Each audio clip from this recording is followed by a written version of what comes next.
Hello everyone, welcome to today's video. My name is Daniel Nyirenda, the CEO for Growth Development Consultancy, and today I'll be sharing with you on the difference between a project and a program. So we will try to understand what is a project, and then we also want to understand what is a program, what is the major difference between a project and a program. And then later on I'll also be able to share maybe an example, right? One vivid example that can help you, maybe 1-2 examples that can help you to understand what is the difference between a project and a program. So let's get started. Maybe to begin with, we can start by understanding what a project is. What is a project? By definition, a project is a series of activities with set objectives to produce a certain outcome within a limited time frame and budget. Right? So, a series of activities with a set of objectives to produce an intended outcome within a limited time frame and budget. Yeah. So, for example, you can have a crisis. Like for instance, here in Malawi, we had Cyclone Freddy. It hit most part of the southern part of Malawi, and so many people were affected by the Cyclone Freddy. As a result of that, it called for different interventions from different stakeholders to help the people that were affected. Right? So now different stakeholders had to come up with different projects so as to help those people, and then within those projects there were certain activities that they were implementing so that at the end of the day, the people that were affected, they had their livelihoods back, but also they had enough income to sustain them in their day-to-day lives. Right? So for instance, what are the main activities that you might have seen implemented during that time? Other people, other organizations, they were giving in handouts, others were giving out cash, others even went further to constructing houses for affected members. Now that is an example of what a project is. Now, what is a program?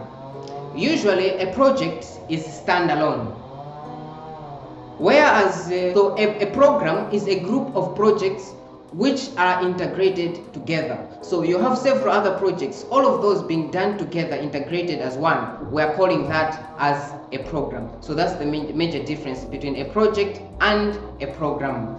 Now let us understand, maybe by an example, what is the difference between a project and a program. I remember in the year 2016, I had the opportunity to be employed by certain local organization, Find Your Feet Malawi. By then it was international, it was called Find Your Feet International. So I was employed by them as the M&D officer for a certain project called SAFP. So the program SAFP had one main purpose, and the purpose of the program was to improve sustainable food security and adaptive capacity to climate change of households in different parts of Malawi, central part of Malawi and the northern part of Malawi. So that was the program that I was hired to be the M&D officer for. However, within the program, there were so many projects. There were so many other organizations that they were implementing projects. How come? So you see, even though the main purpose of the program was the food security and adaptive capacity to the effects of climate change, the project also had the other objectives, right? So other cross-cutting objectives to deal with. So issues to do with the inclusion of youth, inclusion of women, person with disability, person living with HIV in the project. The project also had another objective of increasing the market access of smallholder farmers, but also the entrepreneurship skills. Not only that, the project also wanted to strengthen policy frameworks concerning farmers, relating to agriculture, but also climate change.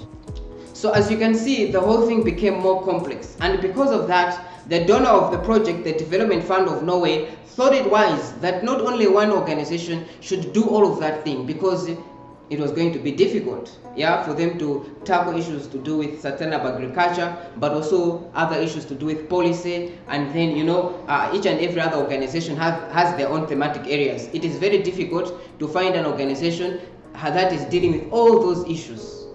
So because organizations specialize, each and every other organization, different organization in the program were given their own specific objectives. So the whole program was divided into two, comprising of generous partners and specialist partners. Who were the generous partners? The generous partners were looking at issues to do with the sustainable food security and adaptive capacity to climate change, whereas specialist partners were looking at special issues to do with inclusion of vulnerable categories, but also issues to do with the policy and advocacy, but also linkages to markets.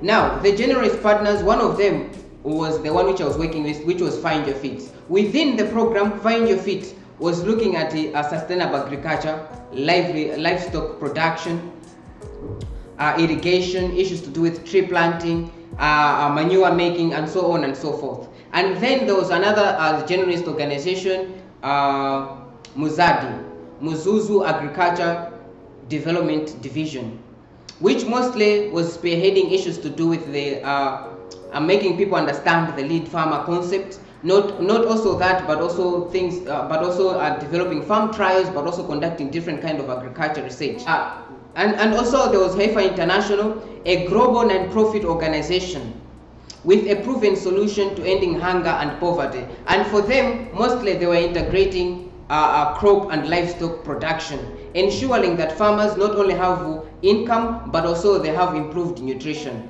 And then there was also another organization, TAP, the Trustees of Agriculture Promotion Program. So TAP mainly was looking at issues to do with the livestock production as a generalist partner. And then beyond that, like I told you, there were other organizations which we are now referring to as specialist partners. Like, for example, Network for Youth Development. Network for Youth Development, their main role within the program was to make sure that youth are involved in the program. Not only youth, but also other vulnerable categories like women, and also persons living with disability, but also HIV and AIDS. And so there was also another important partner, specialist partner, SEPA. SEPA is the Center for Environmental Policy and Advocacy. And for them, their main role, their main involvement within the program was to ensure that they deal with issues to do with developing favorable policies for farmers and also advocating for the same. So that is how the project was developed. So as you can see, the project was very fast. Each and every other organization implementing in different kind of districts, whereas other organizations were implementing their projects within all the other districts. So all in all, as the donor, the Development Fund of Norway, they called their program SAFP. However, different organizations, like for me, who I was implementing with Find Your Fit, we called our part a project. The project was called SAFP also. And the Network for Youth Development was also doing a project called SAFP. However, Network for Youth Development, they were only concerned with ensuring that youth are involved in the project.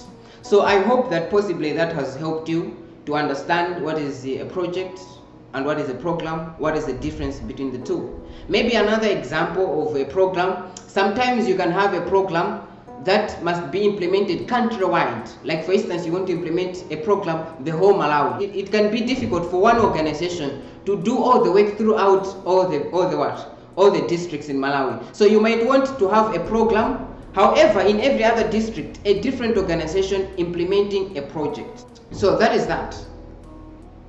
Whenever you have a group of projects integrated together, it's called a program, whereas a project is stand-alone.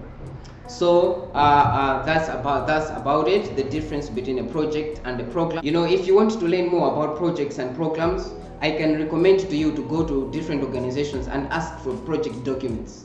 Like for example, you can go to Find Your Fit, to Total Land Care, and ask for them for maybe the project proposal and also M&E reports, because according to M&E policy, But also for the sake of transparency and accountability, each and every organization is supposed to share documents, important documents concerning a project.